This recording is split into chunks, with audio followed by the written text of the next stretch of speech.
He's Maddie. This is our Thursday night football show. And right above me in a weird spot, you will see a QR code. I don't pick the spot. That is a QR code if you want to go buy us a cup of coffee and support the work.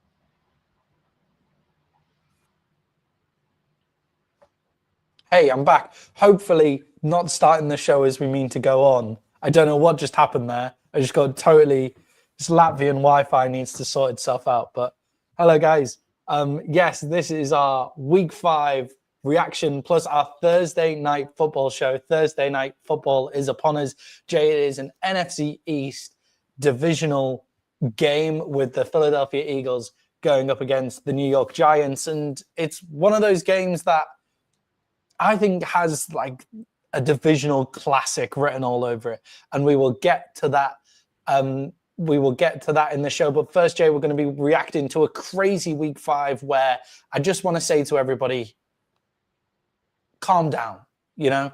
Like, there was a lot of upsets in this game, and all the shouty shows and all the talk shows have gone crazy with their takes. Everybody just take a breather. It was a crazy Week 5. Take a breather. But we're going to be reacting, Jay, to the Seattle Seahawks going up against the Tampa Bay Buccaneers, Philadelphia Eagles going up against the Broncos, Ravens against the Texans, Bills against the Patriots, and the Jags against the Chiefs, before talking about our NFL Week 5 MVP and rookie MVP.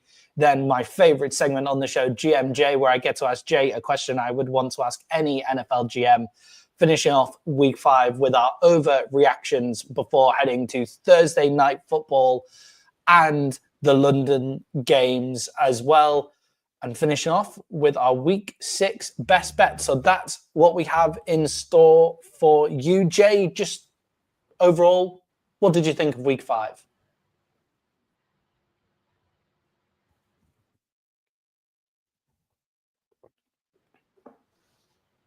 Games, and I know we're going to lead off with it, and I got to watch Sam Darnold be Sam Darnold, and then 30 minutes later, I got to hear Maddie try to take a victory lap in our group chat about, I told y'all Sam Darnold was the shit. I told y'all I called it on Sam Darnold, even though I left it alone in the group chat for today, just to tell Maddie Sam Darnold just did some Sam Darnold shit while you was peacocking in the group chat. We were talking about something. Good time to freeze up on us. Maddie just froze up. I'm here. Okay. We were talking about a theme that continues throughout this show, and it's Matty falls in love with garbage quarterbacks, I believe is the theme that we talk about. And I was simply saying, I wouldn't go as far as to call Sam Darnold garbage. Exactly. I was simply saying I like Sam Darnold when he came out, and he looks like he's come good. He's not amazing, and we'll talk about it, but it looks like he's come good. And then I was also taking a victory lap over Daniel Jones as well, who has looked amazing so far this season. So, well, we all know that's because he spent like 8 minutes with Kevin O'Connell. Yeah. So did Sam Darnold. So maybe I just love Kevin O'Connell. But Jay, I'll give KOC and Shanahan credit for helping with Sam Darnold. I don't know how much anybody gets credit for Daniel Jones except for Shane Steichen. Yeah, definitely. Jay, should we react to that? The Seattle Seahawks went up against the Tampa Bay Buccaneers. The Bucks came out on top, 38 points to 35 in what I think could be classed as the game of the season so far. But Jay, we've already mentioned it.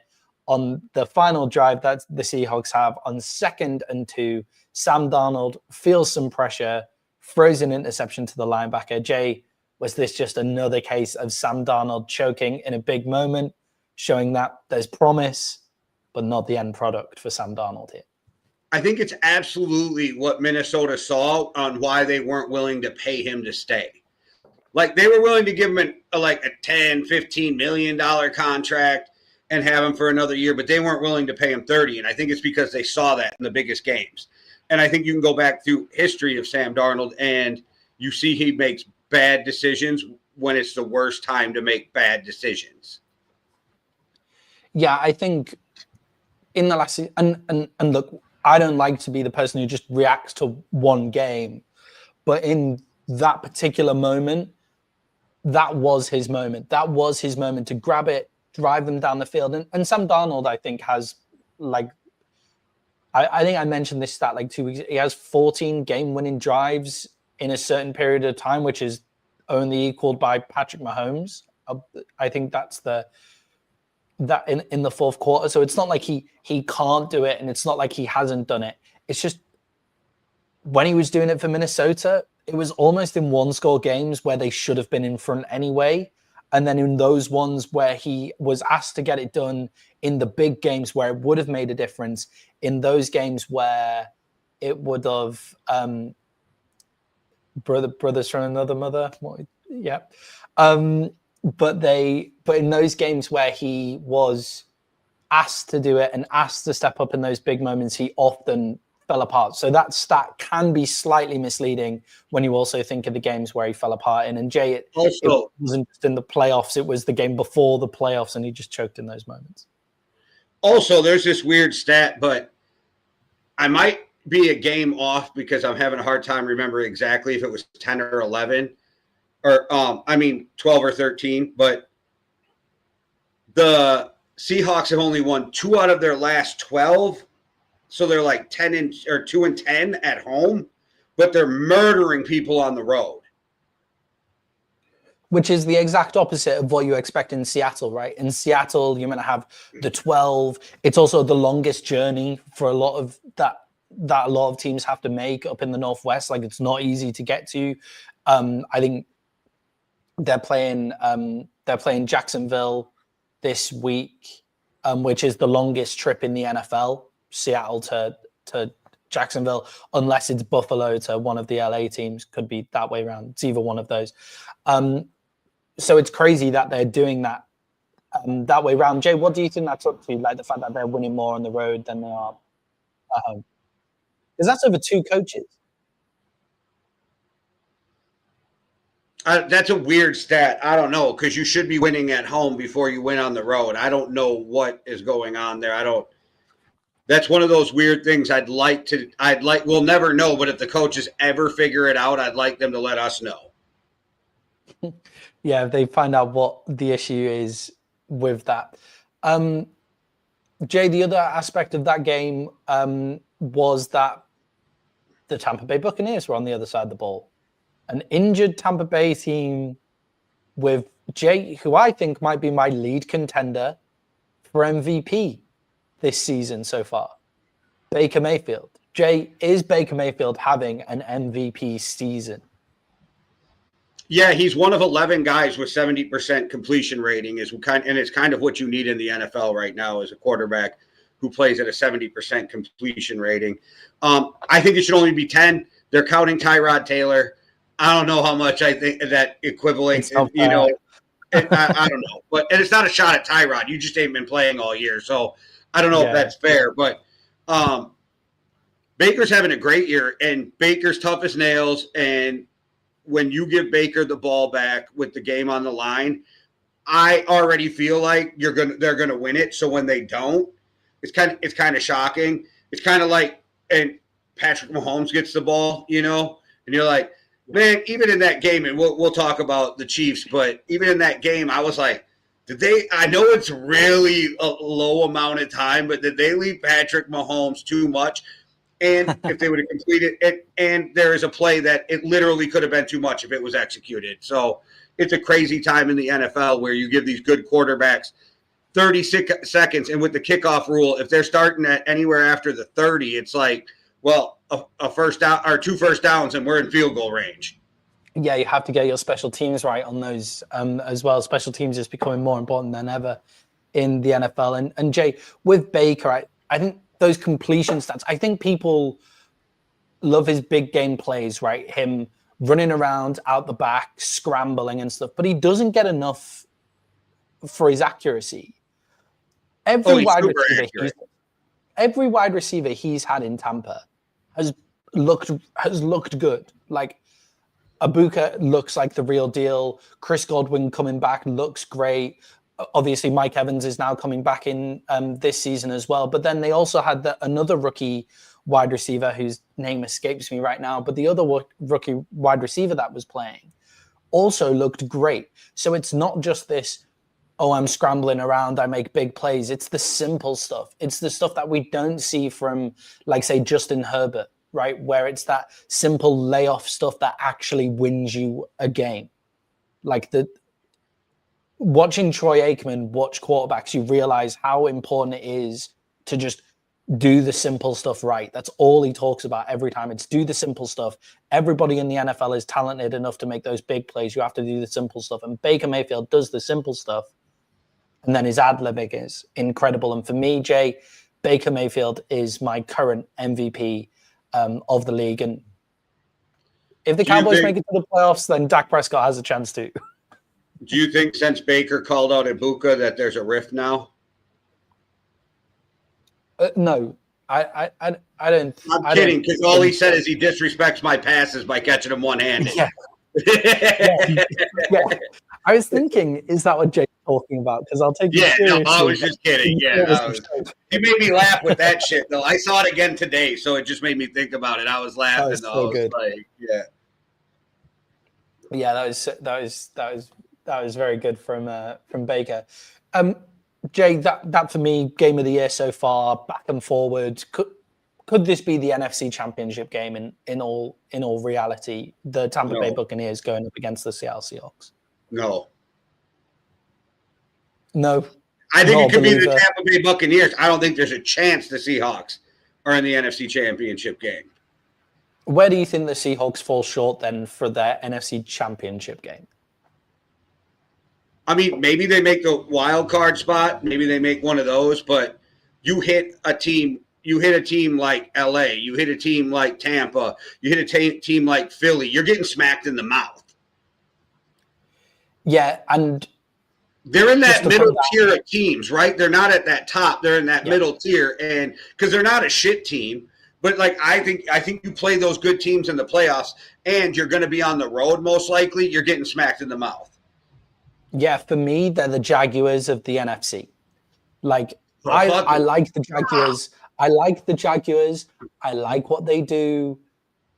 I think I'm surprised by their wins, and I feel the second best team in the AFC.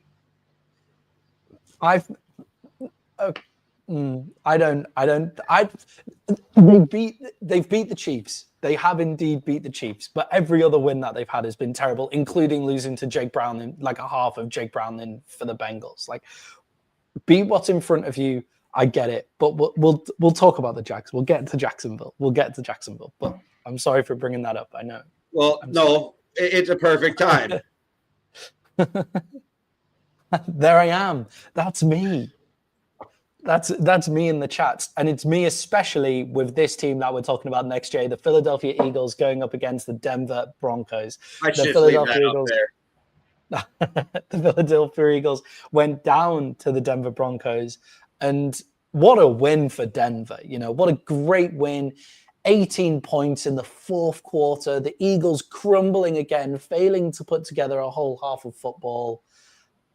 Called it in the lead up to the game that if they continue to you cannot peacock about that call after you just got proved wrong about the fucking Kansas City Chiefs. You can't peacock that call. You can't do it. That's that hater shit.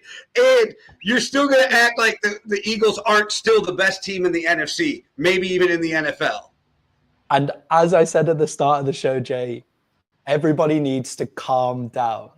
This is not emergency stations for the Eagles. They got beat by a good team, and they got their gameplay wrong. The Eagles. If you're still watching, message Hitman and tell him to get in the comments because I'm already fighting his battles. I've just said that the Eagles are a good team, still the best team in the NFC, and everybody should calm the fuck down. Everybody needs to chill out. Some of the commentary on it has been crazy. But Jay, one question that they do really have to ask here is, why did the Eagles only hand the ball off to Saquon Barkley 6 times in that game? Because like you get, when you end up down in distance wise or situational football, nobody takes that into account ever. You put yourself behind the sticks with a penalty. That happened a few times. I don't know. And then you're going up against a great run defense. So you're like, our best bet is to pick them apart through different avenues. So it was the game plan. And the game plan was working until like the whole thing just blew up at the end, which was completely insane. So I don't fault them for that game plan because the Eagles don't play blow you out football. They play keep it close and then beat you up, death by 1,000 cuts, and win at the end of the game. And they're like 10-2 in their last 12 games, like 10-2 with a Super Bowl. Yeah, and for me, the reason I think you're spot on with the fact that the game plan was working, right? Do I think they should have handed the ball off a bit more in the fourth quarter and rode on Saquon? Yes. But to be honest, their run game hasn't been amazing all year. It's been good. Like, it's been good enough. But it's not been And it doesn't help Dickerson went out. Yeah, and Dickerson goes out as well. So that interior of the O-line, like, just changes. And this idea that it's because Nick Sirianni's listening to the outside noise. He's sat there listening to the outside noise, and now he has to throw to A.J. Brown.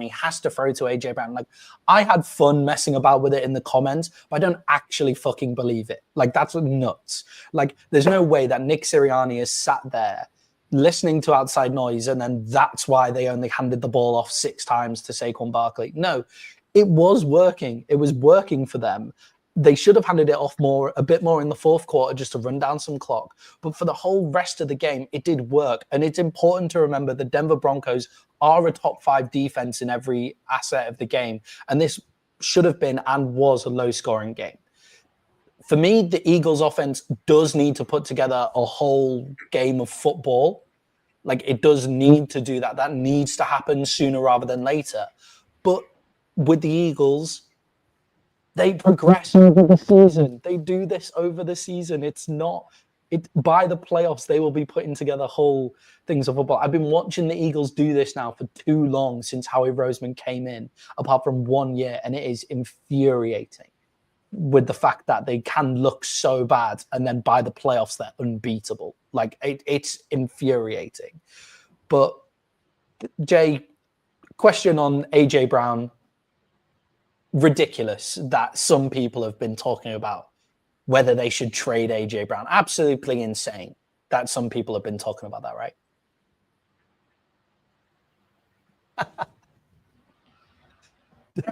Jay, should the Eagles trade A.J. Brown? No. And it's just, let's get rid of a guy who's super talented, that helped us win a Super Bowl, who's 28. You're never going to get what he's worth in a trade. And as soon as you trade him, they double Smith and then they load the box for Barkley and it changes your whole team. Yeah, that's the guy you should trade. Absolutely. Trade him.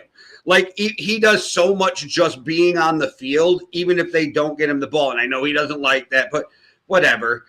Just even if you want out of there and you're going to go argue with him, you ain't getting out of there till next year anyway. So you might as well go win another Super Bowl and then worry about it in the offseason. Yeah, I think this idea that they should trade A.J. Brown, again, I floated it because it's funny. Like, it's funny to wind up Eagles fans as much as I can. I don't actually think that they should do that. That would be absolutely insane. And that's all insane. Maddie's got this year in football. Yeah, I just sit and it's quite liberating, really. Like, when your team can't defend anything, which, I mean, this is the best the Cowboys offense has ever looked for a long time anyway. So maybe. But when the defense is so bad, you can just wind up Eagles fans. But Jay, with A.J. Brown, you're so right. It's the difference he makes just by being out there. And it's also the fact that he gives you the best chance of winning a Super Bowl out of what you're ever going to get. So, okay, he might walk and become a free agent at the end of his contract. I don't know when that is. I think he's got another year. Maybe next year, if he's got 2 Super Bowl rings, you trade him. And we spoke about this last week, where it's the difference between 1 Super Bowl ring and 2 Super Bowl rings is huge. So maybe he says, okay, trade me now, and they get a trade. But the value that you lose is not comparable to going out and winning a Super Bowl. And that's what people don't get. And also, Jay, this idea that A.J. Brown is a diva blows my mind, especially from people who watched football in the early noughties and 90s.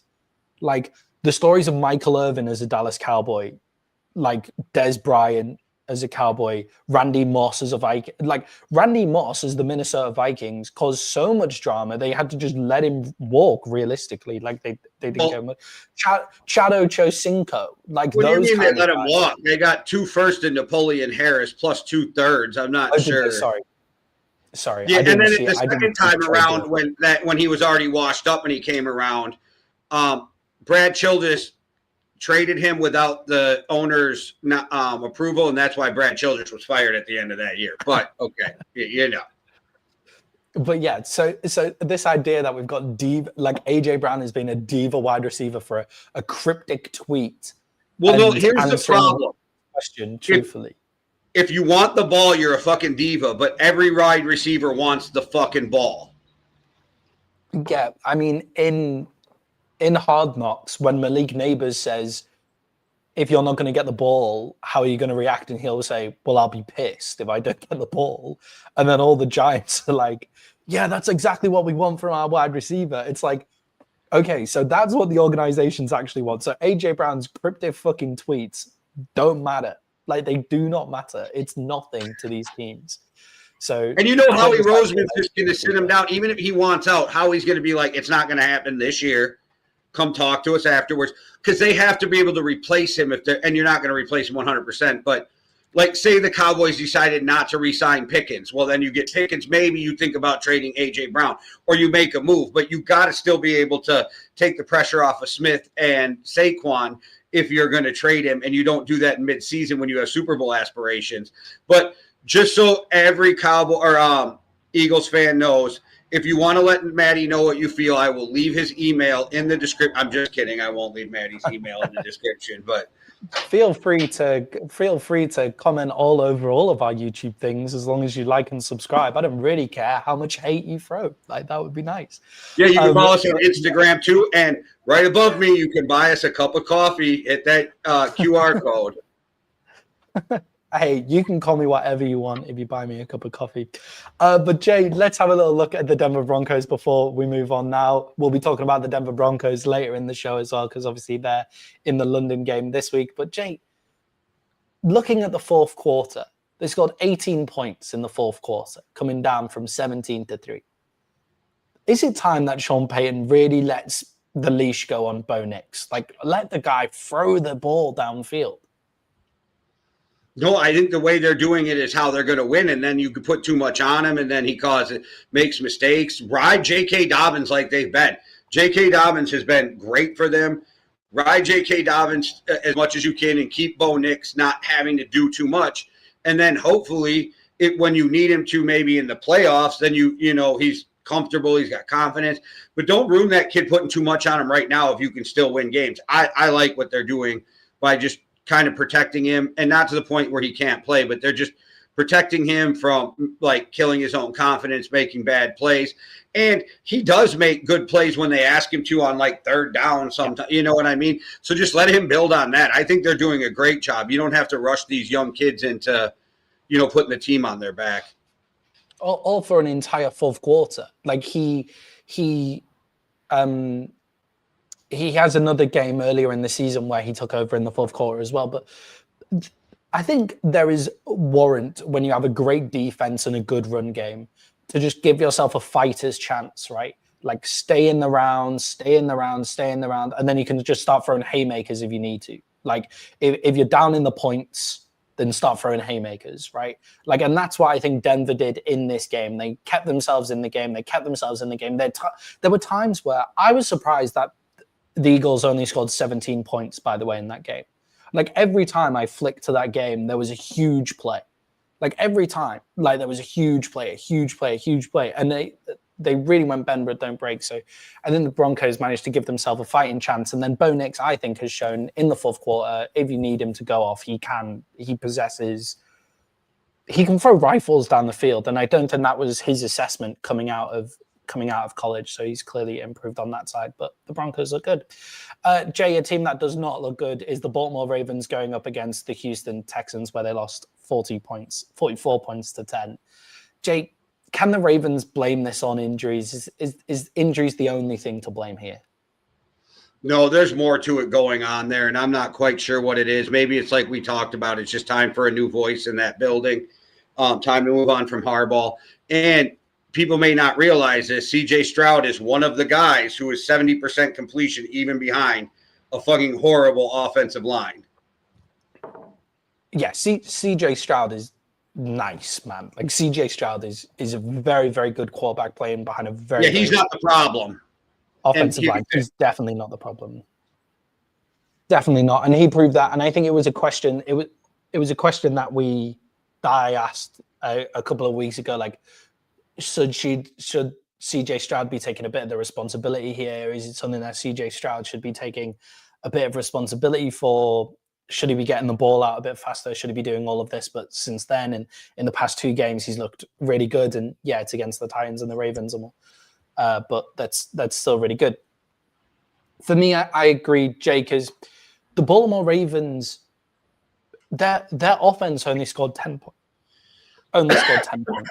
And like fair, like there were so many injuries on the defensive side of the ball, and Lamar Jackson's out.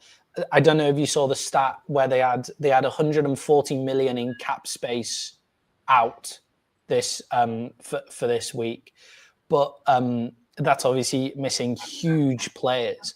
But it's the fundamentals that have gone wrong there. The run game looks, as Moose says, the run game is ass. Like I know we shouldn't talk about it in fantasy. I thought it was Eris if you're British.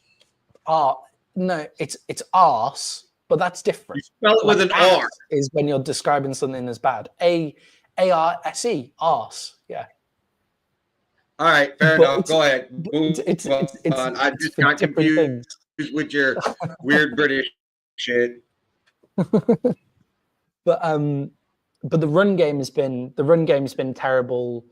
And we shouldn't talk in fantasy points, but Derrick Henry's only scored over 10 points in one game this season.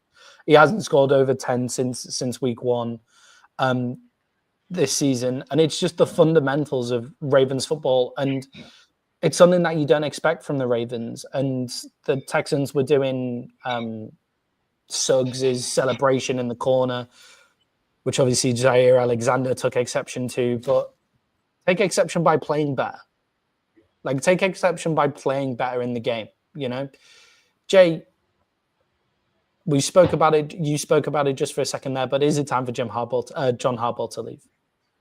Yeah, and he's a great guy, and he's a great coach, and he'll get another coaching job right away. It's just that time has come. We watched it with the greatest coach in NFL history in Bill Belichick. The time ran out in New England. The time has run out in Baltimore for another really good head coach, but it's time.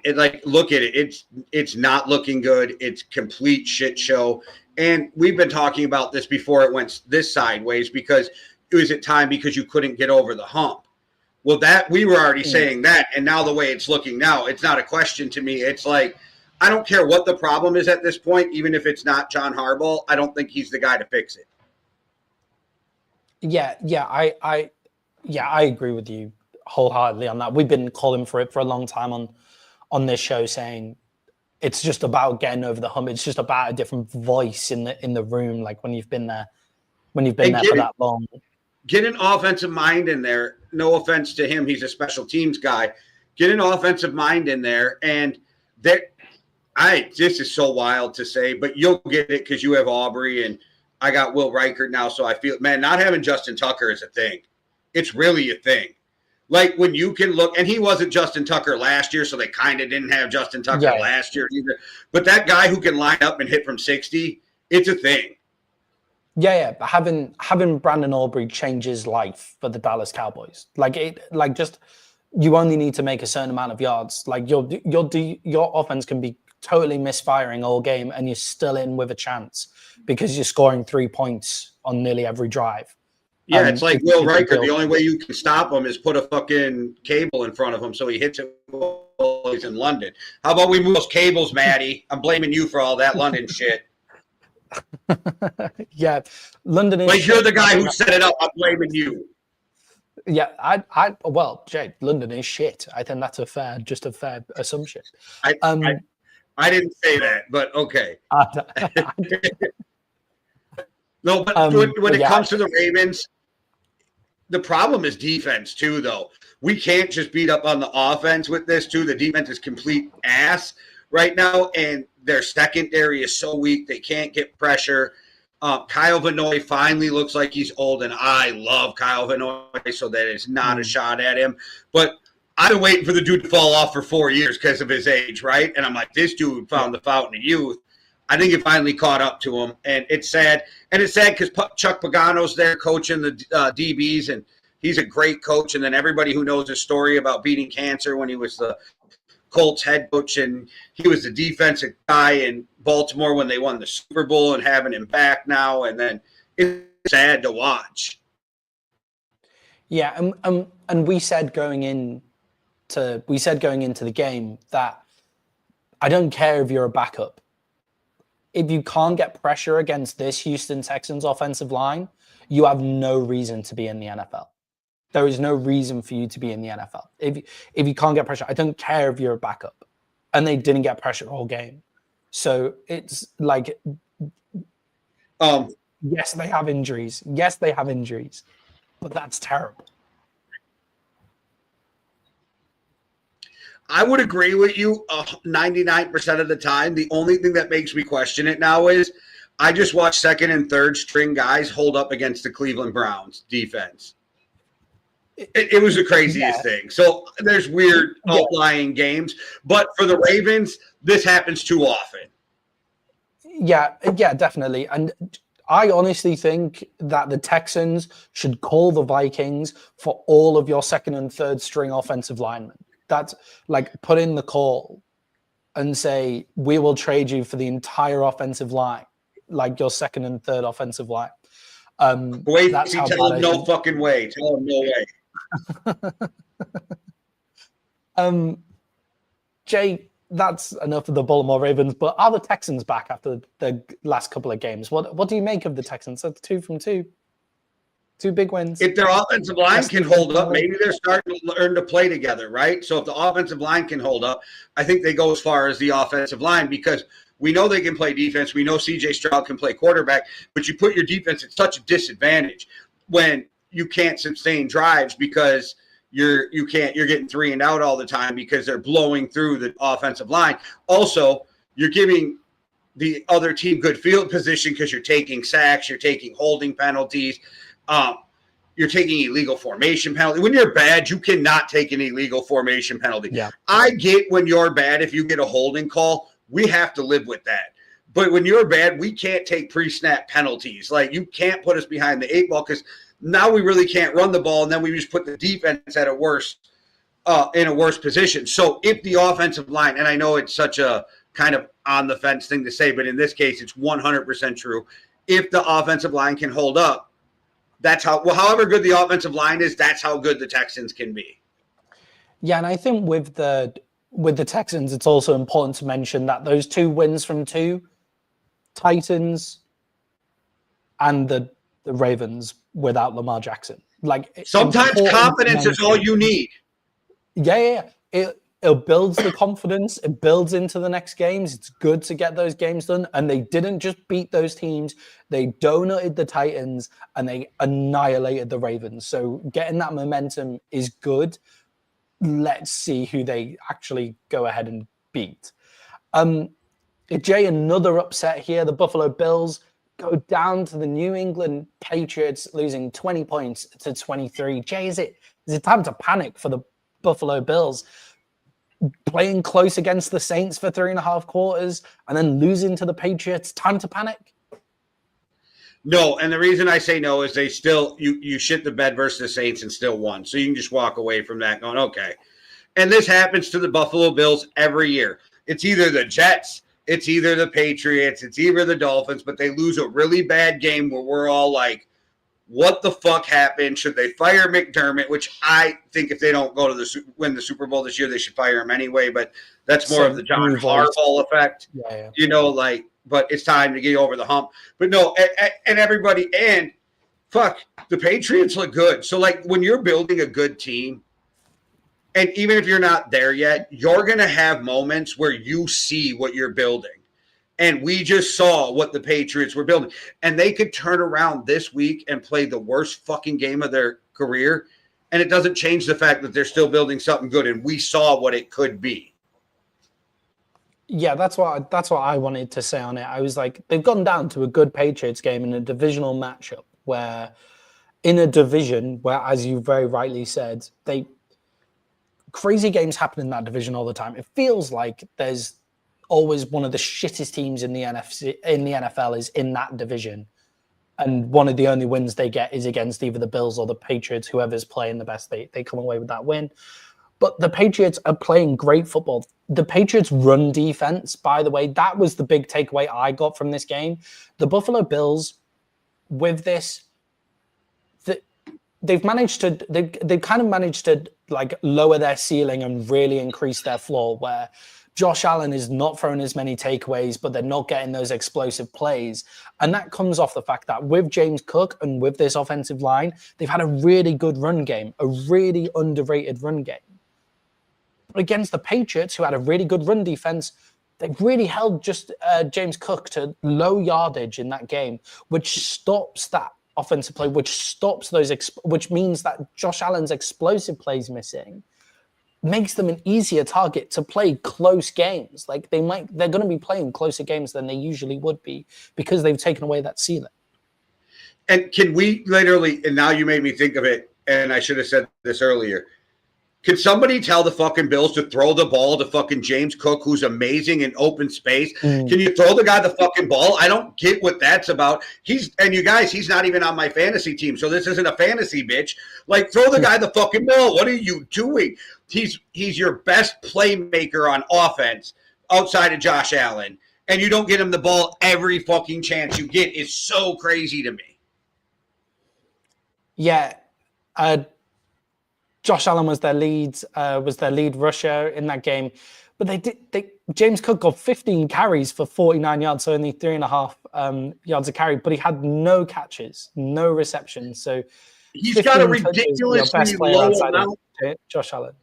Yeah, he's got a ridiculously low amount this year, and it's like, why are you not feeding your most athletic, explosive player the ball every chance you get?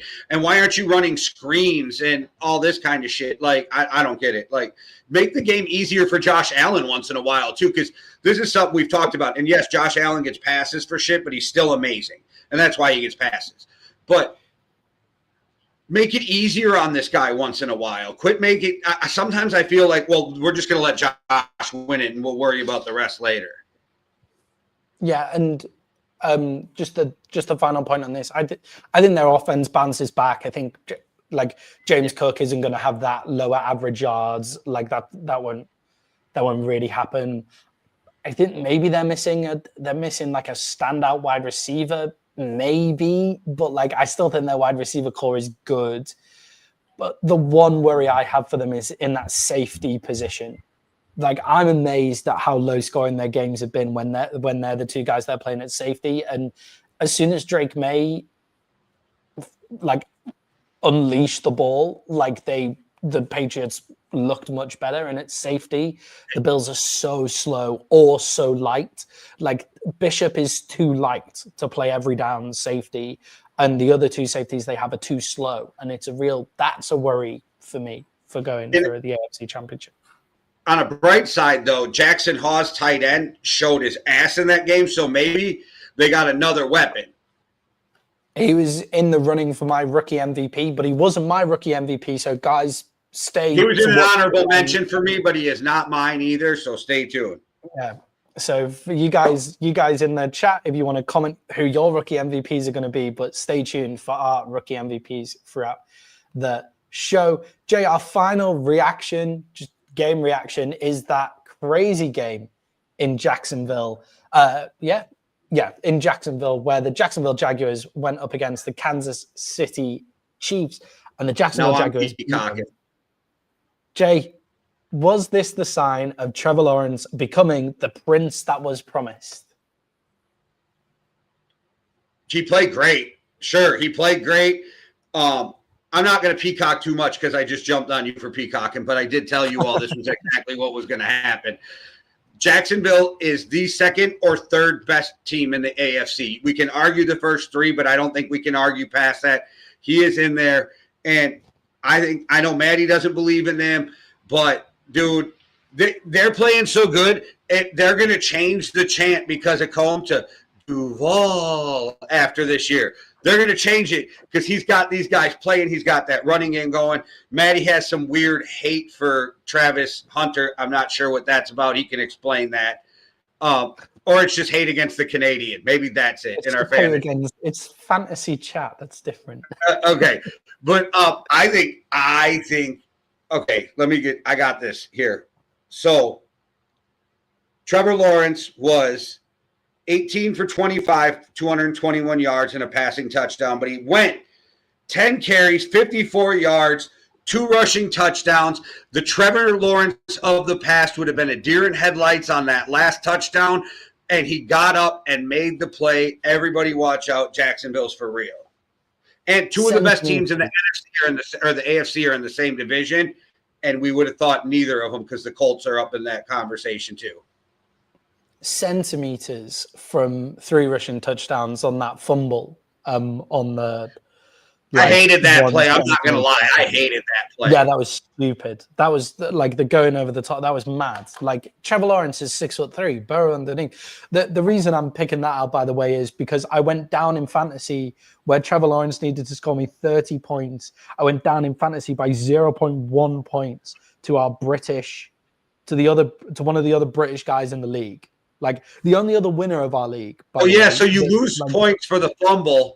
And then you lose the 0.1 because it's counting as a yard loss too. Yeah, and I lose the fact that he doesn't just take a sneak touchdown as well. Like it's all That's where your Jacksonville hate comes from. Okay. No. It all makes sense now. That was it. No, but Trevor Lawrence played an absolutely great game. I was defending him throughout the whole game, like saying he was easily their best player. For me, he was the standout player on the field during that game on both sides of the ball. I thought his running reminded you of what you saw when he came out from Clemson. Like he just running the ball. He looked ridiculous. And it was a couple of gutsy runs as well. I was screaming like slide. And he just barreled into the hit to gain those extra few yards, which I don't love, but in a game as big as that, okay, like fine, I see that dog, and I thought he was pretty accurate again. Like this thing of Trevor Lawrence like throwing hospital balls and stuff like that. Like I think he's pretty accurate and tries to make big plays. Like, and all right, sometimes it might be a hospital ball, but you're a wide receiver. Like go get the fucking ball, And I think there were a few drops and stuff like that as well. Let me tell you what my worry about Jacksonville is. And I'm a much bigger fan of them after watching them against Kansas City. Like, because before they lost to the Bengals when they had Jake Browning for a half, and then they hadn't beaten anybody that was real. Their start to the season has got to be the easiest schedule to start off this season. The Jacksonville Jaguars.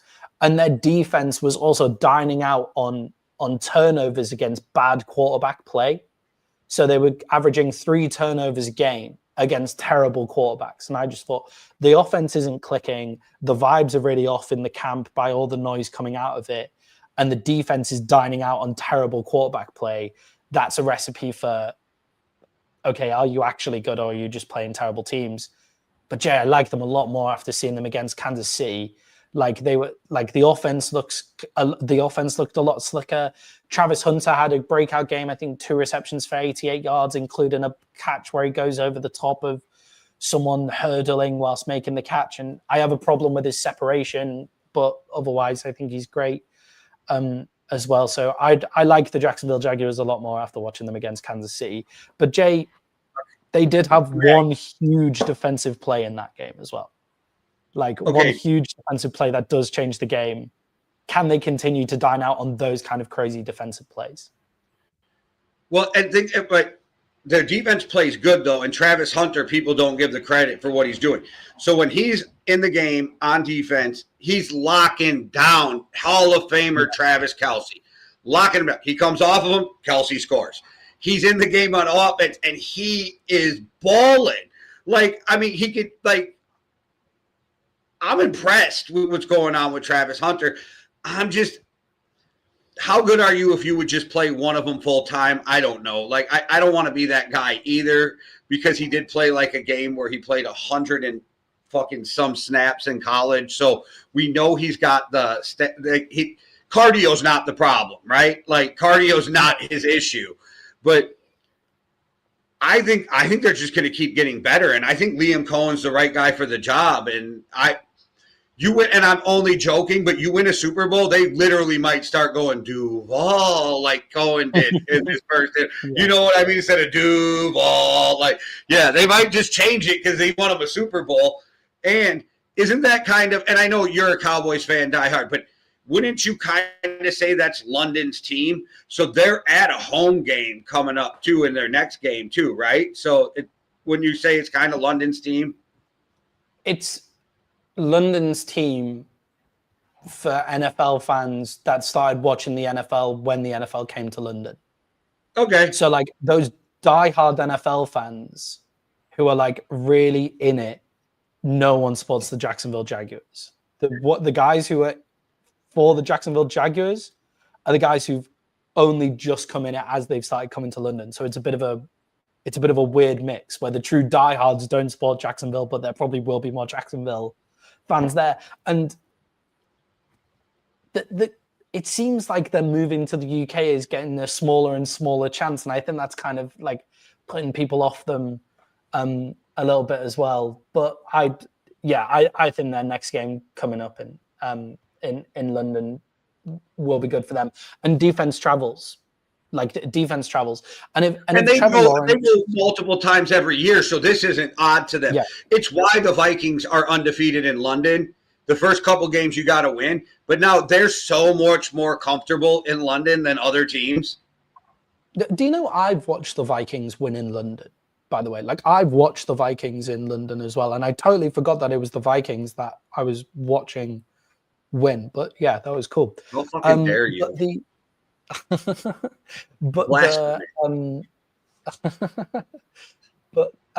with the Jags, I think they're playing great football. And if Trevor Lawrence can look like that, then that's it. Like they're ready to go.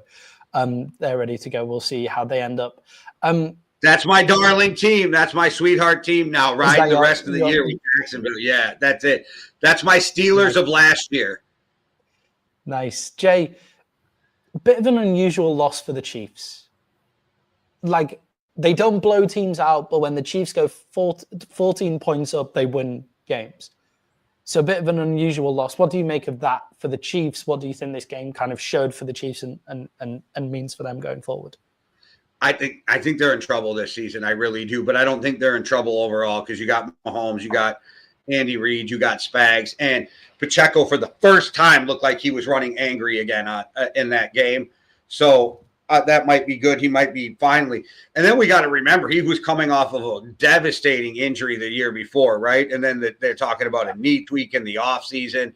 So, but I think they're in trouble this year. I do. I don't think they haven't looked like, you know what I always said last year was like the Chiefs is the Chiefs. Like, and they doesn't feel like the Chiefs is the Chiefs this year. Yeah, I think.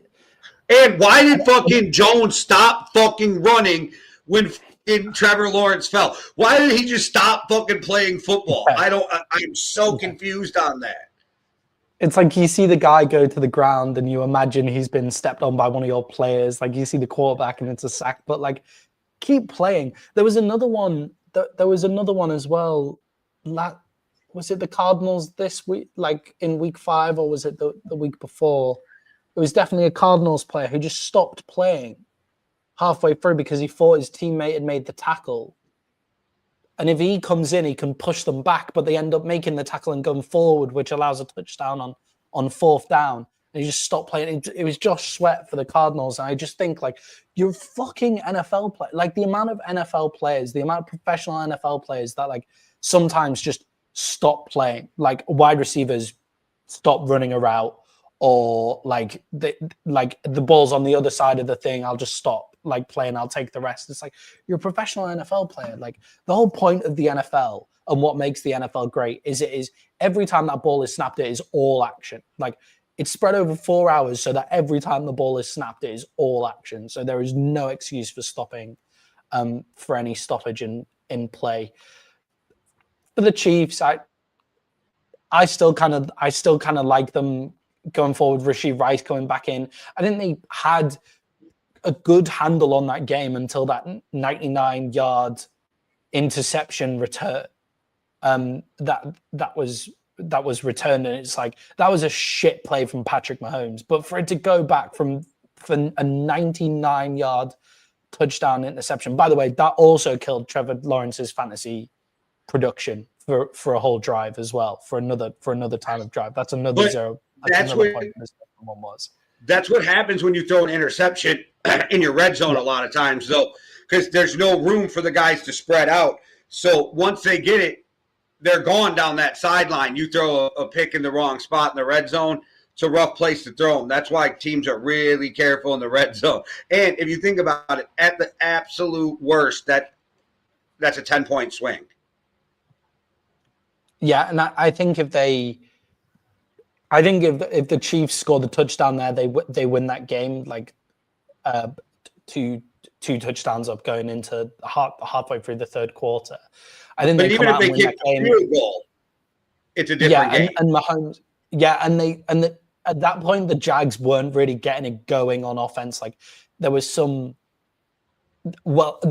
stuff, but like the 1-yard fumble, like going over the top and stuff like that. So. I don't think Mahomes throws that pass a lot. I think this was a bit of a weird one for the Chiefs rather than a problem for their whole season. But Jay, let's take a break. And while we're on our break, guys, you could buy us a coffee. Me and Jay set up the Yankee and the Brit nearly 5 years ago. And in that time, we've gone up to about 7 shows a week. And with the help of our loyal community, we've been able to keep growing. But we want to grow even more. And that's why just giving $5 or £5 could really help us out in our Buy Me a Coffee fund. And all you have to do is hit the Buy Me a Coffee link in our YouTube descriptions. That'll be on every single video. You can give £5, $5. You can give it once, you can give it every month. And what that does is it allows us to grow and even buy ourselves a coffee every once in a while.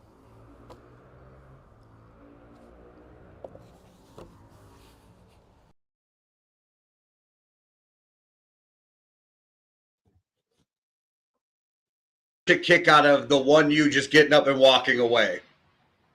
Yeah, I'm just out. That's like my two. They're like my 2 last brain cells at the end there. Like one just sat, not knowing what the hell's going on, and the other one just walking off. You know, my dad used to say when somebody did something stupid, he'd be like, "They got 2 brain cells. One's lost, and the other one went to find it." But yeah, you guys can buy us a coffee if you want in the link in the description or in the QR code at the top of the page. Yeah, I love the use of the QR code. Like we are full 2025 here. Some more. My old ass is trying, Maddie. My old ass is trying. Some more What's up, Brandon? On here. Some more Ravens hate in the chat. What's up, Brandon? But yeah. The Ravens do currently. So it'll be interesting to see what happens with the Ravens when Lamar Jackson comes back. Because Cooper, this goes back to a conversation we had the other day about whether you take a backup quarterback who is similar to like whether it's the best backup quarterback on the market in terms of they're the best QB, or whether someone who fits the system. Cooper Rush so doesn't fit any system that Lamar Jackson would play in that it just looks terrible and doesn't make sense. So the Ravens are just not good all round. So it'll be interesting to see what happens when Lamar comes back. JR, NFL Week 5 MVP and Rookie MVP. Jay, let's start with the Rookie MVP. Who have you got this week? I already gave you my honorable mention with the Bills tight end, Jackson Hodge. And my rookie MVP of this week is the Commanders running back, Krosky Merritt. The guy balled the fuck out. Do your thing, young buck. Get out there and run the ball. Yeah, was it 150 yards in that game? Jacoby Crosby, Merritt, and everybody in the fantasy. He likes to go by Bill, by the way. He likes to be called Bill. I learned that this week. Bill. I don't know why, but it's Bill. And very big name in the fantasy football world. If you like are into watching, like getting into the fantasy football podcast, like everyone was talking about in preseason, and then he goes to 4th in the depth chart, and now he's eventually starting. So, great. If you braved through and held on to him there, I'm very happy for you. But yeah, Jay, mine is Cardinals cornerback Will Johnson, who I think has been amazing all season. And the Cardinals lost in a crazy game to the Tennessee Titans, but it wasn't anything to do with the Cardinals defense being the reason that they lost. In that game, the Cardinals have turned back into the Cardinals, but Johnson allowed just 2 catches on 4 targets for 8 yards and forced an incompletion and a stop as well. So he had a great game locking down and has been great all season. Yeah, and I don't want to get too off topic. Great pick, but I have to ask, isn't this something that we see from the Cardinals once or twice a year? They do boneheaded shit like this. And I am off, Maddie. I am off the Cardinals. I told you I might die on that sword, but they just proved to me that I can't. I can't die on that sword. I'm done. Yeah, and it's fucking draft picks like Will Johnson that give you hope in the Cardinals being a consistent football team, because that's what we've been talking about like all year so far for the Cardinals. Like, will they show us the consistency? Will the Cardinals be a consistent football team? And then they show that they're just not. They're not a consistent football team. They're a total joke football team. Like when they do that kind of stuff. Also, I got a problem with Gannon now. And not because, one, you can't be hitting players in 2025. This isn't fucking 1980. Yeah. And 2, he needs to be held to a higher standard, because if the fucking player you hit decides to beat your ass on the sideline, the player's in trouble and out of the league for good. So you shouldn't be able – don't put your hands on me. I'm a grown-ass man. You want to scream at me, whatever. Don't put your – and I don't have a problem with that first one where he was like, maybe get your shit together. It was that second one. I'm like, bro – you're lucky that dude feels bad right now and didn't just punch you in your mouth, because you shouldn't be putting your hands on players. So that makes me feel like the Cardinals aren't a very functional organization as it is. They're fucking stupid from DeMarcado. I never understand Lenka. If I was about to score that long of a touchdown, you couldn't get the ball out of my hands. You want to spike it at least. Like that ball is getting put in a glass case in my home. Like every touchdown I throw every touchdown I would run in over that length is getting put in a glass case. Maybe that's why we're not professional NFL football. I don't know if you ever watched the movie Major League, but there's Wesley Snipes plays this Major League Baseball player named Willie Mays Hayes. And every fucking base he steals, he puts his batting gloves on his wall, and by the end of the fucking season, his wall is just covered. That'd be you with football. If you could be like Adrian Peterson, that'd be you across that wall. That'd be me if I was a running back. You're not getting a ball out of my hands that I scored that long of a touchdown on, but that was terrible. Jay, onto our true NFL Week 5 MVP. Who have you got? Honorable mention to the guy Baker Mayfield balling out, but. And I almost went with my hometown Brandell playing center, never played center before, gave up 0 sacks, 1 pressure. But It's Trevor Lawrence, bro. It's Trevor Lawrence, hands down. Trevor Lawrence this week, my MVP. Yeah, I difficult to disagree. I thought about putting the Vikings O-line like on mine as well. But Jay, honorable mention for me. I feel like Dak Prescott hasn't got enough love this season. He's not the MVP. Another guy over 70%. Yeah, it was against the Jets, but 237 yards and 4 touchdowns in that as well against the Jets. That's worth a mention. But Jay, my MVP of the week, ex-Dallas Cowboy, Rico Dowdle, 23 carries, 206 yards against the Miami Dolphins for the Carolina Panthers. And that is a ridiculous game that he had there. And I know it's against Miami, but 206 yards is crazy. Yeah, I mean, it's an amazing thing, like to watch a running back do that. I watched Adrian Peterson set the record at 296 against the Chargers. It's like, wow, when these running backs go off like that, it's something crazy to see. And it's a really cool game to see because it's usually, now not so much when Peterson did it, but now it's usually just throw the ball all over the field. And for a running back to have 200 and some yards is fucking wild in today's NFL. Yeah, and Dowdle is going into Dallas on a revenge game from them not keeping him. And the Cowboys' run defense is better than people give it credit for, but it's still not great. So I would watch out for Rico Dowdle putting up some big numbers again going into the next week. Jay, time for my favorite segment here. It's GMJ, where I get to ask you a question I want to ask every GM in the league. And that's because Jay is the GM of the Yankee and the Brit organization. So he's our GM extraordinaire here at the Yankee and the Brit. And Jay, trade deadlines are coming up. And sorry to put you on the spot like this, but name one team that can make the biggest difference with the trade deal and who they should trade for. That's a good question. One team that can make the biggest move and who should they trade for? The Indianapolis Colts should trade for Sauce Gardner. He's not living up to in New York right now, but we know he can play. New York's horrible and they're in a rebuild. And I really think the Colts have a shot at winning like a ton of games. And once they get in the playoffs, they could be contenders if they keep playing the way they are. Sure up that defense, get you another lockdown corner. Indianapolis Colts, go get you Sauce Gardner.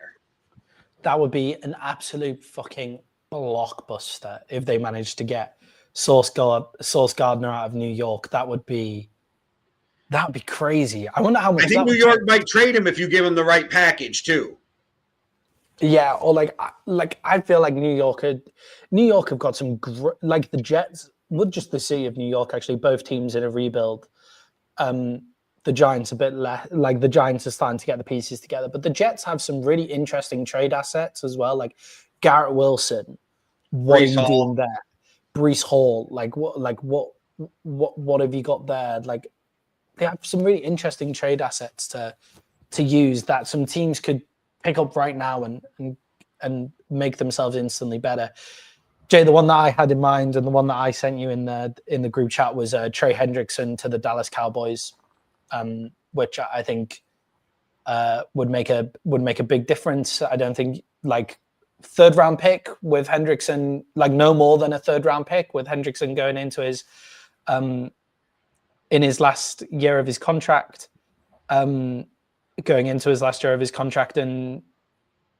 means that Dallas win that Green Bay trade instantly if they get Trey Hendrickson in to replace Michael Parsons, and they'll probably take some playoffs. And, you might have to do a third and some pick swaps or, even if you had to give up 2/3 over the next couple of years, ain't the worst thing ever.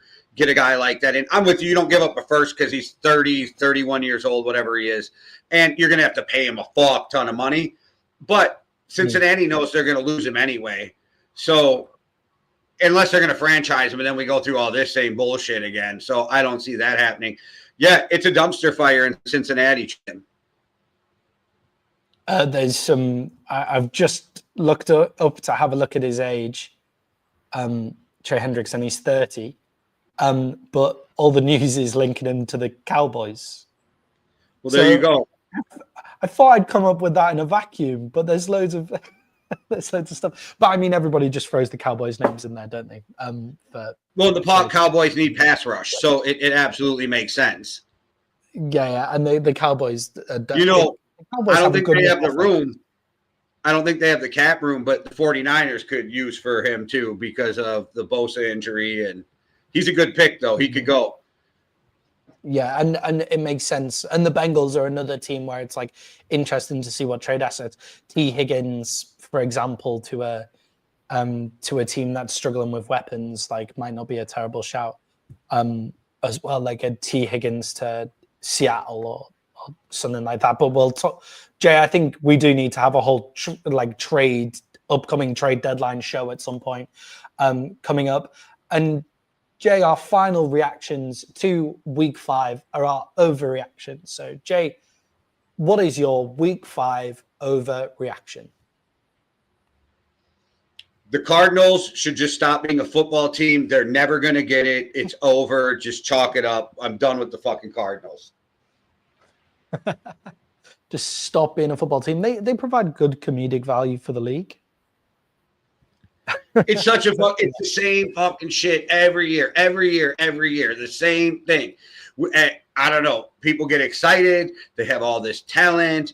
And then it's not even that they get beat by being outperformed. They do dumbass shit. They throw footballs out the end zone. They score touchdowns for the other team with an interception and then a fumble. Like I even messaged the group chat and I said, that's the only way they were going to fucking score. And Jake, we love the Cardinals. Like we come in season on season saying, what a great offseason the Arizona Cardinals have had. Like what a great offseason. Every fucking time they let us down. It's pretty incredible. To the point where Jay just wants to completely disband the Arizona Cardinals. Or move them and change their name like they did with Cleveland to Baltimore and it changed the whole franchise. Do that. The new London team. The London Pigeons or something like that. It would be something royalty based. You already know that shit. Oh yeah, 100. Yeah, 100%. It'll be like the London on Madden 20. I always, whenever I'm on Madden, I always pick a team that I can move immediately to London, like after one season, and play as the owner. And it's always like the London Black Knights. Or something like that is always the London Monarchs. The London Westers. The Monarchs were a team. So the London Monarchs were London's. Yeah, they were with the World League. Yeah, the World League. Oh, okay. Yeah, okay. Or NFL Europe, whatever the fuck it was called at the time. But yeah. Jay, my week 5 overreaction is Mac Jones is the next Baker Mayfield. Mac Jones slated after actually playing quite well in New England. When you look at all the stuff going on in New England, he took them to a playoff win and got a Pro Bowl. And then got a defensive coordinator. Got a defensive coordinator as an offensive coordinator. Like got destroyed by coaching, and his offensive coordinators gets moved out. And now is the redemption arc of Mac Jones in the same way that Baker Mayfield had that redemption arc as well. That is my overreaction. He's with Mac the perfect coach. MVP. Yeah, definitely. And I don't think the 49ers can do it. I would be so impressed with the 49ers if they got rid of Brock Purdy and kept Mac Jones. Like I would be so impressed by them because that would take so much balls. But I don't think they can. Like I don't think they can do it after giving Brock Purdy the contract. But I think wherever Mac Jones goes, he plays well in his next season as well. So we'll see how that goes. But Jay, that is week 5 in the books. Moving on to week 6, and Jay, it is Thursday night football. And for those of you who are watching with us, thank you for staying on with us. We hope you have a great watch of Thursday night football. Wherever you are, is an NFC East matchup between the New York Giants and the Philadelphia Eagles. The Philadelphia Eagles are 7-point favorites. And Jay, the big news coming in is Jackson Dart Jackson Dart had a great first game beating the Chargers. And they went down to the Saints with him throwing 3 interceptions and having one of the comically worst fumble turnovers I've seen. Like, just outside the pocket and just drops the ball on the floor. Are you worried about Jackson Dart against this Eagles defense? I'm excited to see what the kid does. I don't know what he's going to do. I don't even have I don't think he's going to throw for 400 yards or anything, but I don't know how he's going to play against this defense. Comical fumble right up there with the butt fumble, but Mark Sanchez is in his own whole mess right now because he don't know how to act when he's drunk, I guess. But I'm excited to watch Jackson Dart. That's what it boils down to for me. I'm just excited to watch him play against this team. I do think they're going to get stomped, but it doesn't mean Jackson Dart has to have a horrible game. It doesn't mean Scadaboo has to have a horrible game. Those are the two guys I really want to see on the Giants. But I do think when it's all said and done, they're going to get stomped. And I'll just say it right away. I'm taking the Eagles minus the 7. Yeah, for me, Jay, I think this screams get-right game for the Philadelphia Eagles. It screams revenge game for the Philadelphia Eagles. Short week after a loss, the kind of thing you need is just the juice to get. A lot of the time, like, sitting on a loss is worse than the actual loss itself, right? Like, this is a good time to get up and just go again, not think about that loss, not think about giving it away in the fourth quarter, and get after the division rival, the young quarterback. Where Jackson Dart looked really good against the Chargers was that strange, like, what we don't see from quarterbacks a lot of the time, but they created a power run game through Jackson Dart and Cam Scatterby. You're not going to be able to power run up against this interior defensive line of the Philadelphia Eagles. Like, you're not going to run your quarterback in power run up against Jalen Carter and Jordan Davis. That would be insane. Like, Daboll might do it because he's crazy, but like that would be insane. And then up against this young cornerback room that's incredible with Kenyon Mitchell, and Cooper DeJean gets better every single time I watch him as well. Like, and then without the ability, like, the Giants don't really have the ability to go after that third cornerback.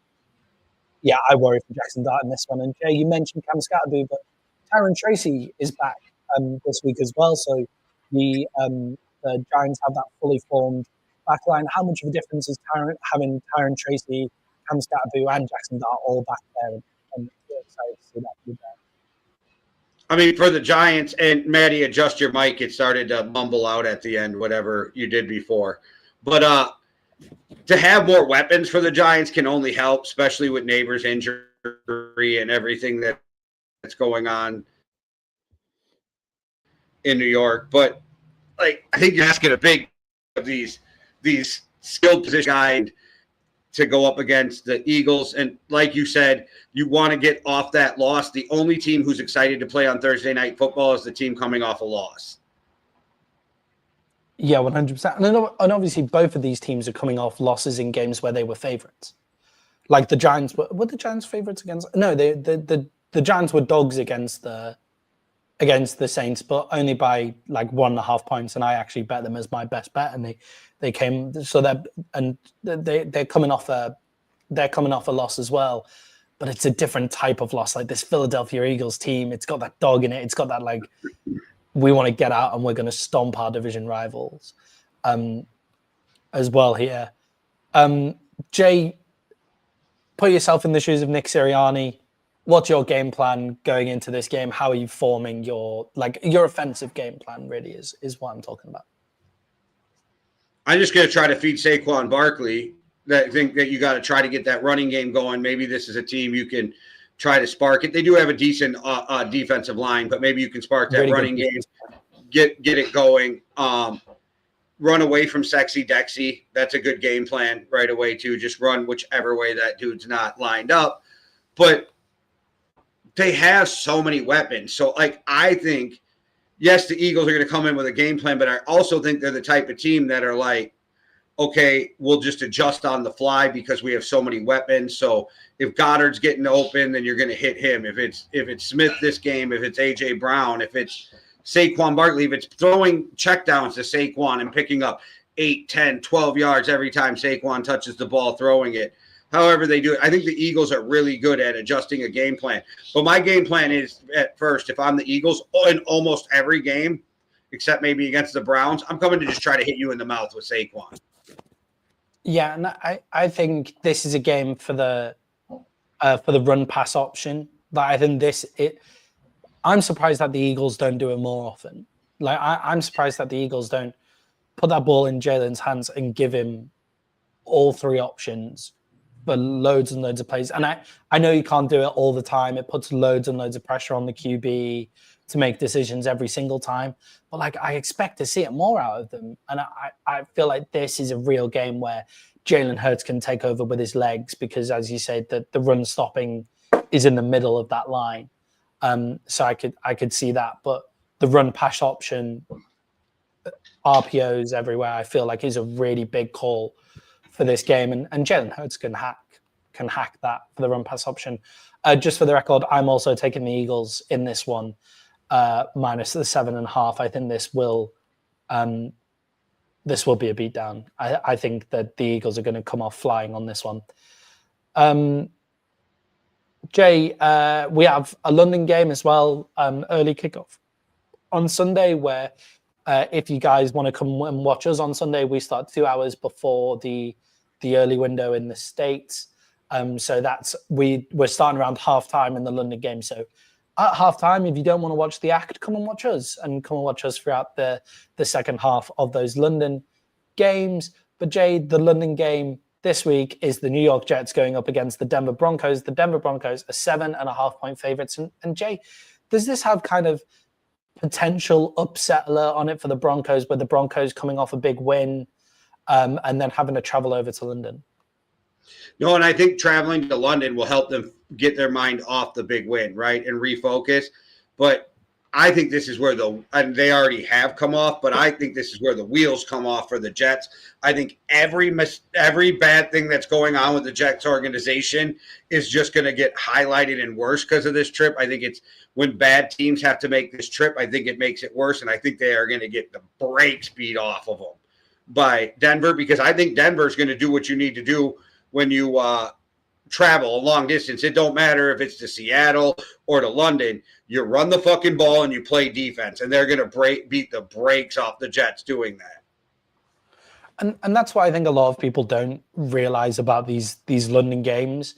A lot of the travel is like not that far for some of these teams, like compared to what they sometimes have to travel. Like if you're Jacksonville, it is actually not too bad, like traveling. I think it's a time difference.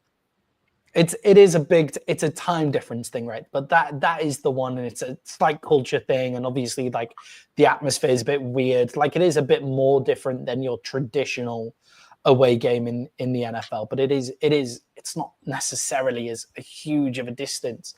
Everybody I know that's been to England tells me it's pretty much the US. It's just a little different. Everything is a little different, but it's pretty much the same. Yeah, like culturally weird. Well, I mean, we are, aren't we? Like you right, guys. And then you got McDonald's. We got McDonald's. You know what I mean? You guys fucking like. I mean, I'm just saying, like, it's not that different. We all kind of live the same life. It's just little things. Like you don't have screens on windows, which is weird as shit to us. It's weird shit like that. It's like when you go to the Brazil game, I'd be so interested to hear what the NFL players say about the Madrid game, like the Spain game and stuff like that. Like I really want to see how that goes. Yeah. And those kind of things as well. I'm still really tempted to just book some flights to Madrid, not get tickets to the game. Going to the UK or to like Australia for an American shouldn't be that big of a culture shock. It shouldn't feel different. It shouldn't feel really that different at all. I know some Americans find like it's more of a social thing, like the social. But it's not the culture shock. But like the actual culture shock isn't the same. Yeah, like if you went to Abu Dhabi, that's a way bigger culture shock than going to England. You know what I mean? Or if you went to, like you said, Spain or Brazil. I mean, at least the countries we're talking about, they speak the same language you do. There ain't that barrier. Yeah, exactly. So I don't think it is as big of a thing as that. So I've seen a lot of people put in like potential upset for the Denver Broncos here, like 7.5. That's a big spread with the way that Denver play. But I tend to agree with you, Jay. I don't actually think that the Jets have been that bad. Like, I don't think they've been horrific. Like, not What's their record? traditional 0-5 bad. Not traditional 0-5 bad. Though. Like I think they've been bad. But you know, when you see a team that's 0-5, you think like they're the worst team. You can look at some of their games, and they've played some of their games like pretty close. Like that game against the Steelers to start off the season, they played really well and they played it close. But there's something about the Jets organization, and I think it is just something generally to do about New York media. When things are going bad, it's so hyped up that then you start playing into the hype of how bad you are.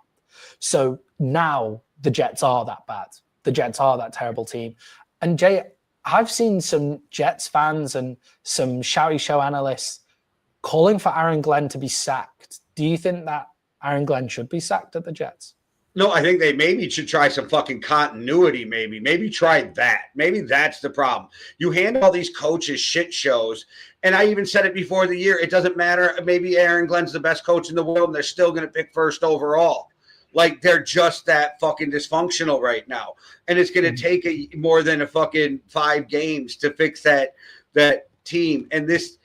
And people think that they come in, they change the scheme, and they change the way they do things, and that changes the culture. No, those players are fucking, I don't want to say PTSD because that's too big, but they're shell shocked from all the shit that just happened to them over the last few years. You don't just have a new guy come in and go, okay, it's a different culture. Then you got to get these players to believe. You got to get the players to change. Look at Dan Campbell. Didn't he go 0-7 or some shit to start off or whatever? Like, you got to stay the course. You got to stay the course. Like, you can't bail. I don't actually. The one thing I give the Cleveland Browns for credit for is not moving on from Barry and Stefanski when the owner made a fucked move, because we can all argue now again how good would the Browns be with Baker, right? So give Glenn some chance. Like, the guy knows how to coach defense. He just doesn't have the defensive guys to fit his system right now. He has Salah's guys.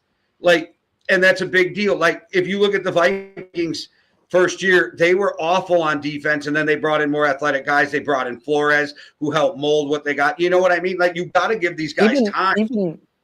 Even for the first, like, quite a few games under Flores, the defense wasn't great. Like, the defense wasn't amazing straight from the jump with Flores. And Aaron Glenn with Dan Campbell, that he was part of that rebuild with Dan Campbell. And what was the key to that rebuild? They were given 3 years to rebuild the team.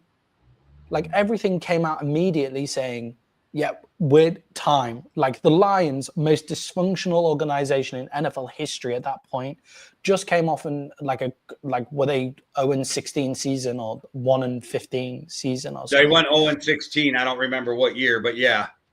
Yeah, and the owners came out and said, we're giving Dan Campbell 3 years. Like, it was a 3-year rebuild. No matter what happened, you get 3 years. And that is the continuity that we're looking for. It's a continuity. Jay, it's a symptom of a lack of patience for change. It's something that's really badly happening in the UK right now with our current government, where everybody wants change. No one just has any patience to wait for it to happen. And it's happening in New York as well. And what I do really think that the New York media should be leveled with some of this, right? Because everybody says, like, how harsh the New York media is and how horrible the New York media is and everything. And it's like, well, there's got to be a point where they've got to support the team. And you think, hang on, are they harsh because it makes them more money for the team to actually be bad? And it's really easy to just complain about a bad team all the time. So then they continue to just pump out stuff about them being bad, right? And it turns all the fans against them. But then the one season where the Knicks are good, like the season where the Knicks are good, and now the Knicks are just a decent basketball team again. The whole city comes together and everything feels great again. So I think the New York media needs to take accountability as well and stop just fucking bashing the team the whole time and give them some actual time to rebuild here. I'm amazed that there's people calling for Aaron Glenn's job. That was my soapbox for wider societal issues on and using the Jets to go off on that. But I hope I still calling it. They picking first overall, and I called it before the season. You did, and I think to be honest, Yeah, when you're in a rebuild, fucking pick first overall. That's they need a quarterback. Like, I don't know. Like, you know what I mean? You definitely need a quarterback. If you're going to be shit. Like, you know what I mean? That's why it's great they're starting Justin Fields the whole season.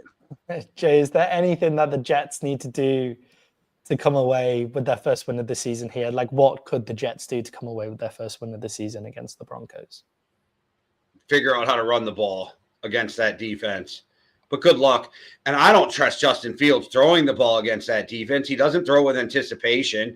They have to be wide open for him to throw him the ball. He's afraid to make a decision sometimes. And, like, I don't know. They better figure out how to run the ball. They should just run a crazy wildcat scheme with Justin Fields. Yeah, I mean, Fields went 32 of 46, 283 yards and 2 touchdowns in the last game. Important to mention, it was against the Dallas Cowboys, and all of that was in garbage time in the fourth quarter, where they scored 16 points when Dallas started the fourth quarter 30 points to 3 up. So let's not give him too much credit for that. But he can throw, but it has to be open. Like it's still frustrating with Justin Fields. As you say, he doesn't throw with anticipation at all. Like, it has to be open, and he has all the talent in the world. He just doesn't have that anticipation, like, whatsoever, which is what counts. Here's the absolute difference, and it can go back to college. I watched Justin Fields play in college. I'm like, I don't like him. He's got a weird throwing motion. There's a hitch to it. I don't like. And then C.J. Stroud, and I was like, oh, I don't know what to think of him. And then I watched him in the bowl game, and I'm like, oh, yeah, that kid can play. It's the difference. All you have to do is watch C.J. Stroud compared to Justin Fields at Ohio State, and you'll get it. That's it. And it hasn't changed in the NFL. There was a throw that Bo Nix made against the Eagles where whoever the receiver was, it was probably Sutton. Like, Bo Nix just puts that ball in the air in the fourth quarter into a space, and Sutton arrives at the ball. And, like, Sutton is nowhere near that ball when he throws it. And it looks like it's going direct. Like, when you watch it from the quarterback view, like behind the quarterback, that ball looks like it's going straight into the midriff of Cooper DeJean. And Sutton arrives at the ball. That is a throw that Justin Fields just doesn't make. And if Bo Nix can make that throw, Justin Fields has all the talent to make that throw. Justin Fields can throw that ball better than Bo Nix can. And he doesn't throw the ball. He doesn't have the thing. And it's a reflex. And it's the reason the Vikings won that game against the Browns. A guy who hasn't had very much time with that team threw Justin Fields open. Justin Jefferson open. He threw that pass to fucking Jordan Addison before Jordan Addison even made his move to break into that end zone. So, like, that's the stuff. Like, you know where the wide receiver is going to be, and you put the ball there before they get there, because this is the NFL, and inches are open. Or you're open by inches in the NFL, and you have to sometimes throw guys open, and that's a problem for Justin Fields. He can't throw guys open, or he's unwilling to try, or whatever it is. That's what I think it is. Like, I think Justin Fields has all the talent, and it's some weird reflex that he has not to just launch it into a gap. Like, I think is obviously I don't know, because I don't know. He might as well just start doing it, because he's going to lose his fucking job at some point anyway. So just start slinging it. Yeah, and I don't think Garrett. I think if Justin Fields was in Atlanta, that would be a better situation for him. Just big body wide receivers, like, because of the type of throws he wants to make. Like, Garrett Wilson is not just inaccurate. That's when you need a big body wide receiver. Because he's inaccurate. Yeah, because he's. I don't think. Yeah, because he's a bit inaccurate, but he throws a good ball, and he doesn't throw with any anticipation. He throws a good deep ball, but that's it. Yeah, but it's not the most accurate deep ball either, because he doesn't understand about letting a guy run underneath the ball either. Yeah, it's like, I don't think that Garrett Wilson is Justin Fields' type of wide receiver. Like, Garrett Wilson is such a great route runner. And it's not like Garrett Wilson is unathletic or anything. It's just he's athletic in the way that you've got to throw the ball into a space where he can go up and get it. But, like, a Drake London, a Kyle Pitts is like, just throw that ball at him. he'll catch it in the general area of him and stuff like that, and with the run game of Bijan and those kind of things as well. But so yeah, they've got to get to run the ball. I just don't think they really have the defense to do anything either. Like in this game, Jay, you're taking the Broncos at 7.5 points, I imagine. I hate the spread, but yes, I am. I hate the spread because it's not the type of game that the Broncos play that win by more than a touchdown, but I'm taking it as well. I think that I agree with you. The wheels are going to fall off for the Jets. And Jay, we come to the end of the show here. Thank you so much, everybody, for watching. But we're going to finish off with the moment that you've all been waiting for. It's our Week 6 best bets, where we give you 3 best bets that you should run to the bookie to go make right away. And Jay, what are your best bets for the week? All right, my first best bet is Patriots over the Saints minus 3.5. Well, the Patriots, I think they should beat the Saints by more than that after what we watched last week. So I love that one. Like, the Saints are a weirdly feisty team all of a sudden, but the Patriots are just very good. And it's a Vrabel defense. You know what I mean? You're going up against a Vrabel defense, and I like what Drake Maye's doing. And Stephon Diggs had a coming out game against the Bills. So, you know, my second one is Jags over the Seahawks minus 1.5. I think we went through a lot of that on both teams earlier, so everybody gets my idea. I think the Jags are one of the best teams in the NFL right now, and Sam Darnold will just do some Sam Darnold shit. And then this is my lock. This is my lock of the week. If you're going to bet any of them, Lions over the Chiefs plus, and I get points. I get 2.5. Lions are going to win that game, and you're going to give me points. Give me that game right away. Lock it down. Yeah, that was one of those ones where I was like, I'm surprised that you're giving me points. I'm very surprised that you're giving me points on this one. I don't bet against the Chiefs. I don't like betting against the Chiefs, really. I think this will be 2 weeks in a row. It's my lock. I like it. I like it. I like it. The Jags 1.5 against the Seahawks. That's going to be a great game. That's my game that I'm most excited for. I'm excited to watch that game. So we'll see what happens there. I think that game's too close to call for me. But Jay, I've gone for the Chargers 4.5 against the Dolphins. Like, they get that lower points total because they've had 2 losses and Amari Hampton has gone out injured. But the Miami Dolphins cannot stop the run no matter who is there. It doesn't matter who's running against them. So Haskins, I think, is good enough to fill in for the Chargers there of 4.5. Jay, the Steelers are 5.5 point favorites against the Cleveland Browns. The Cleveland Browns just played a game in London and haven't had a break. And the Steelers are just coming off their bye. Aaron Rodgers off a bye, with the Browns going to London and not having a bye at all. 5.5 points, give me that. And Jaden Daniels looked great last week for the Commanders. The Commanders are 4.5 points favorites against the Bears. So I'll take the Commanders 4.5 points against the Bears as well. All right. Well, there you have it. Go lock in your bets. Yeah, so for you guys, that's Chargers 4.5 points, Steelers 5.5 points, Commanders 4.5 points for me. That's Jay's taken the Patriots at 3.5 points, the Jags at plus 1.5, and the Lions at plus 2.5. So let us know if you make any of those bets. Let us know any of your best bets. Put them in the comments at the side, and make sure to like and subscribe the videos. And come and join us on Sunday, where we start 2 hours before the kickoff of the early window. It's in around halftime of the international game. And in that, we go through every Sunday game, picking our games against the spread. And we do our Yankee in the Brick community parlay, where we all come together for a parlay. And if we win and we hit the parlay, we do a giveaway for someone who was watching the show. So come and watch the show on Sunday, guys, as well. And we have some fantasy tips on our Sunday shows as well. So Jay, you very much. Take us away, like you always do. All right, everybody. You know I don't usually just pump, like, go watch this show. You got to see it. I tell you to watch all of our shows. But yesterday, Sam K and I sat down with the branch leader for Street Beefs West Coast, Bushido Zed, and we went through from Street Beefs 1, West Coast 1 to current day.